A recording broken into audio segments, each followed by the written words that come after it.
ప్రస్తుతం వైసీపీ ప్రతిపక్షంలో ఉన్న నేపథ్యంలో జగన్మోహన్ రెడ్డి పార్టీని మళ్లీ బలోపేతం చేయాల్సిన పరిస్థితి వచ్చింది. ఈ క్రమంలో మాజీ ఎంపీ ఉండవల్లి అరుణ్ కుమార్ వైసీపీకి మార్గదర్శకత్వం వహించొచ్చని రాజకీయ వర్గాల్లో చర్చలు జరుగుతున్నాయి. ఇటీవల జైలులో ఉన్న ఎంపీ పెద్దిరెడ్డి మిథున్ రెడ్డిని కలిసిన తర్వాత కొంతమంది వైసీపీ నాయకులు రాజమండ్రిలో ఉండవల్లి ఇంటికి వెళ్లడం ఆసక్తికరంగా మారింది. ఉండవల్లి ఒక క్షుణ్ణమైన రాజకీయ ఆలోచనాపరుడిగా పేరుగాంచారు.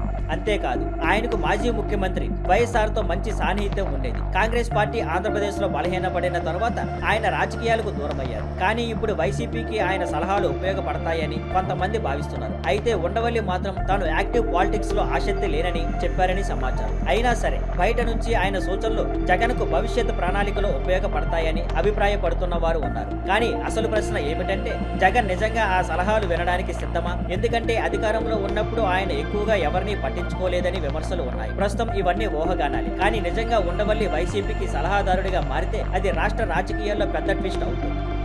Thank you for watching. Please like, share and subscribe.